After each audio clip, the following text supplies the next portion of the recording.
Now to Washington, where a dozen Russian intelligence officers were charged last hour with interfering in the 2016 U.S. election. They're accused of hacking into the Democratic Party's computer network, releasing stolen emails and creating fake personas online. The charges were announced by the Deputy Attorney General of the United States, Rod Rosenstein. The CBC's Lindsay Duncombe is in Washington. So, Lindsay, what is significant about these indictments?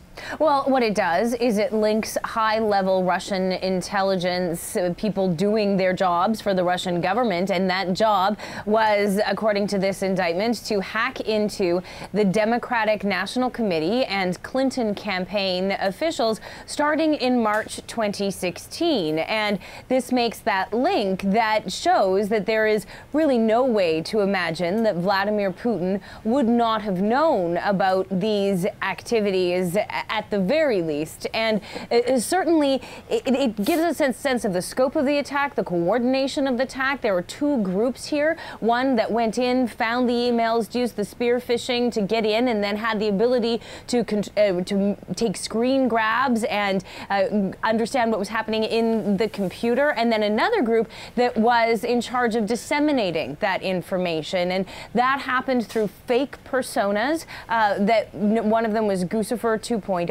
that put that information out there, and the timing of that information was said to have maximum impact. And the impact, according to this indictment, that the Russians wanted to have was to influence the 2016 results, not in favor of Mrs. Clinton. And it is important to note that there are no Americans named in this indictment. There's no connection here between the Russians that they have indicted today and the Trump campaign, except that there were Americans that did communicate, according to the indictment, with the people working for the Russians.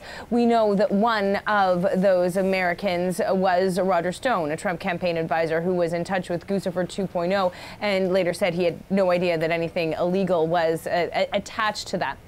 So no Americans arrested. One of the striking things about how Rod Rosenstein put this out into the world is that he did it with a warning, really, to politicians, including Republicans, probably even the president, not to politicize this. It comes a day after a former FBI agent who had been sending texts with an anti-Trump tone while he was working was grilled on the Capitol Hill yesterday. Here's more from Rod Rosenstein.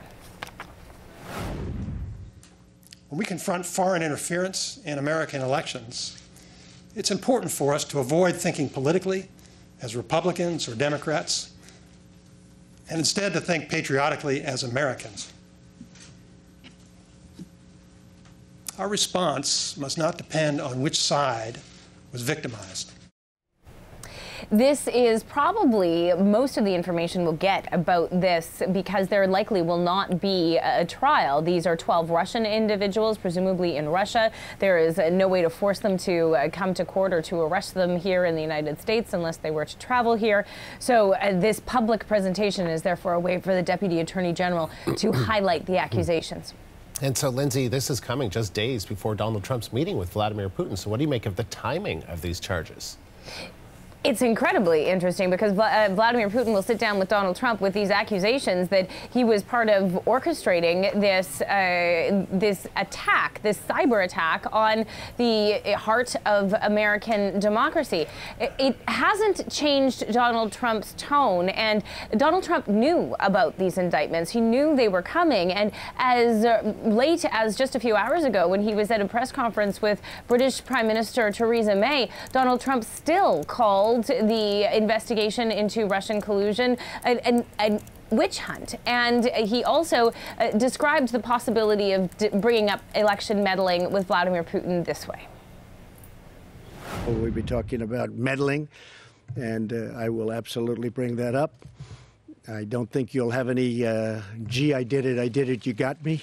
There won't be a Perry Mason here, I don't think, but you never know what happens, right? But I will absolutely, firmly ask the question.